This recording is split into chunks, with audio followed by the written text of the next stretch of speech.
Day 26 그리스도인들의 투쟁. 오늘 말씀의 제목을 그리스도인들의 투쟁이라고 정했는데 그 이유는 불신자들은 그리스도인들이 겪는 삶의 투쟁에 대해 별로 아는 바가 없기 때문입니다. 거듭나지 않은 사람은 하나님의 영이 없으므로 죄된 육신의 지배를 받을 뿐입니다. 사도 바울에 의하면 육신의 생각은 하나님과 원수가 되나니 이는 하나님의 법에 굴복치 아니할 뿐만 아니라 할 수도 없음이라고 하였습니다. 불신자들은 율법과 규례들을 지키지 않습니다. 그 이유는 하나님께서 그들에게 그런 마음을 넣어주지 않았기 때문입니다. 그들 가운데 더러는 준법 정신을 드러냅니다. 그러나 이것은 대개 이기적인 동기나 사회적 압력에서 유발된 것입니다. 또는 이들이 아주 건전한 가족적 배경을 가졌을 수도 있고 아니면 선천적으로 부여된 착한 양심이 그들을 훌륭한 사회인이 되게 했을지도 모릅니다. 이와는 달리 그리스도인들은 전혀 다른 이유로 하나님께 순종합니다. 성령께서 마음에 순종하고 싶은 갈망을 넣어주셨기 때문입니다. 로마서 6장 17절입니다. 하나님께 감사하리로다. 너희가 본래 죄의 종이더니 너에게 전하여 준 바 교훈의 본을 마음으로 순종하여. 거듭남을 경험한 사람들은 즐거운 마음으로 하나님의 뜻을 준행합니다. 사도 바울은 이것을 속사람은 하나님의 법을 즐거워한다 라고 표현했습니다. 새 언약의 약속에 의하면 성령께서 하나님의 법을 우리의 마음에 기록하신다고 했습니다. 히브리서 8장 8절에서 10절입니다. 저희를 허물하여 일렀으되 주께서 가라사대 볼지어다 날이 이르리니 내가 이스라엘 집과 유다 집으로 새 언약을 세우리라. 또 주께서 가라사대 내가 저희 열조들의 손을 잡고 애굽 땅에서 인도하여 내던 날에 저희와 세운 언약과 같지 아니하도다. 저희는 내 언약 안에 머물러 있지 아니하므로 내가 저희를 돌아보지 아니하였노라. 또 주께서 가라사대 그날 후에 내가 이스라엘 집으로 세울 언약이 이것이니 내 법을 저희 생각에 두고 저희 마음에 이것을 기록하리라. 나는 저희에게 하나님이 되고 저희는 내 백성이 되리라. 고린도후서 3장 3절입니다. 너희는 우리로 말미암아 나타난 그리스도의 편지니 이는 먹으로 쓴 것이 아니요 오직 살아계신 하나님의 영으로 한 것이며 또 돌비에 쓴 것이 아니요 오직 육에 신비에 한 것이니라. 그러나 신자들이 믿기 시작한 지 얼마 되지 않아 그들의 마음속에 또 하나의 강력한 열망이 자리 잡고 있다는 것을 자각하게 되는데 이것이 바로 죄를 사랑하는 마음입니다. 그들은 이제 성령의 가마력 안에 있으므로 이런 욕구가 죄되다는 것을 알지만 믿기 전에는 이러한 것들이 전혀 문제가 되지 않았습니다. 이렇게 그리스도인들은 그들의 마음에 두 가지 본성이 존재한다는 것을 알게 됩니다. 하나는 죄를 사랑하는 본성이요 다른 하나는 하나님께 순종하고자 하는 본성입니다. 사도 바울은 로마서 7장에서 그리스도인이면 누구나 겪어야 하는 격렬한 투쟁에 관하여 자세히 묘사하고 있습니다. 로마서 7장 14절에서 25절입니다. 우리가 율법은 신령한 줄 알거니와 나는 육신에 속하여 죄 아래 팔렸도다. 나의 행하는 것을 내가 알지 못하노니 곧 원하는 이것을 행하지 아니하고 도리어 위하는 그것을 함이라. 내가 만일 원치 아니하는 그것을 하면 내가 이로 율법의 선한 것을 시인하노니 이제는 이것을 행하는 자가 내가 아니요 내 속에 가는 죄니라. 내 속 곧 내 육신에 선한 것이 가하지 아니하는 줄을 아노니 원함은 내게 있으나 선을 행하는 것은 없노라.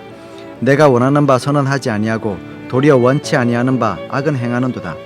만일 내가 원치 아니하는 그것을 하면 이를 행하는 자가 내가 아니요 내 속에 가는 죄니라. 그러므로 내가 한 법을 깨달았노니 곧 선을 행하기 원하는 나에게 악이 함께 있는 것이로다. 내 속 사람으로는 하나님의 법을 즐거워하되 내 지체 속에서 다른 한 법이 내 마음의 법과 싸워 내 지체 속에 있는 죄의 법 아래로 나를 사로잡아 오는 것을 보는도다. 오호라 나는 공고한 사람이로다. 이 사망의 몸에서 누가 나를 건져내랴. 우리 주 예수 그리스도로 말미암아 하나님께 감사하리로다. 그런즉 내 자신이 마음으로는 하나님의 법을 육신으로는 죄의 법을 섬기노라. 우리 그리스도인들은 누구나 위의 말씀에 익숙합니다. 그리스도인들은 승산이 없어 보이고 언제 끝날지도 모르는 투쟁을 매일 계속하고 있습니다. 또 소위 죄의 법이라는 것이 마음속에 자리 잡고 있어서 하나님께서 우리에게 주신 율법을 순종하고자 하는 마음과 싸우고 있다는 것도 잘 압니다. 바울은 하나님의 법이 그에게 즐거움이라고 말했습니다. 그러나 하나님을 순종하려는 그의 피나는 노력이 번번이 실패하면서 그는 드디어 자신이 이길 가망성이 없는 싸움을 싸우고 있다는 것을 깨달았습니다. 그의 죄된 본성은 바울을 죄의 법의 노예로 만들고 있었습니다. 죄의 건세 때문에 하나님께 대한 순종이 불가능하다는 것을 자각한 바울은 오호라 나는 공고한 사람이로다. 이 사망의 몸에서 누가 나를 건져내랴 라고 부르짖었습니다. 바울이 또 부르짖기를 우리 주 예수 그리스도로 말미암아 죄의 법으로부터 탈출이 가능하다고 말했습니다. 로마서 8장에서 바울은 그리스도인들이 당면한 죄의 문제에 대한 해답을 제시합니다. 로마서 8장 1절에서 4절입니다. 그러므로 이제 그리스도 예수 안에 있는 자들에게는 결코 정죄함이 없나니 그들은 육신을 따라 행하지 아니하고 성령을 따라 행하느니라. 이는 그리스도 예수 안에 있는 생명의 성령의 법이 죄와 사망의 법에서 나를 해방시켰기 때문이라.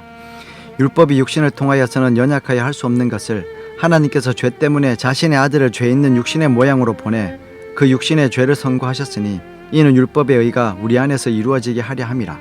우리는 육신을 따라 행하지 않고 성령을 따라 행하는 자들이라. 우리 그리스도인들의 딜레마에 해답이 있다면 그것은 그리스도께서 생명의 성령의 법을 통하여 죄와 사망의 법에서 우리를 해방하실 수 있도록 우리의 권한을 그분께 양도하는 것입니다. 다시 말해서 우리 안에 그리스도께서 거하시면 그가 우리 대신 행하실 수 있다는 것입니다. 이것은 성령의 침례를 통해서만 가능합니다. 사도 바울은 이것을 성령을 쫓아 행하는 것이라고 부릅니다. 사도는 갈라디아의 교회에 보내는 편지에서 더 상세하게 설명합니다. 갈라디아서 5장 16절과 17절입니다. 내가 이르되 너희는 성령을 쫓아 행하라. 그리하면 육체의 욕심을 이루지 아니하리라. 육체의 소욕은 성령을 거스리고 성령의 소욕은 육체를 거스리나니 이 둘이 서로 대적하므로 너희의 원하는 것을 하지 못하게 하려 함이니라. 사도 바울에 의하면 우리가 성령의 침례를 통하여 내재하시는 그리스도를 체험할 때 비로소 율법이 요구하는 칭의가 만족된다고 하였습니다. 로마서 8장 4절입니다. 이는 율법의 의가 우리 안에서 이루어지게 하려 함이라. 우리는 육신을 따라 행하지 않고 성령을 따라 행하는 자들이라. 개인적인 성찰과 토의. 1. 죄를 대하는 그리스도인과 비그리스도인 사이의 내면적 태도의 차이점은 무엇입니까? 2. 사도 바울은 그리스도인들의 죄와 투정을 어떻게 묘사하고 있습니까? 3. 그리스도인들이 벌이는 죄와의 투정에서 사도 바울은 어떤 해결책을 제시합니까? 4. 그대가 개인적으로 경험한 죄와의 투정에 대해 기술하십시오.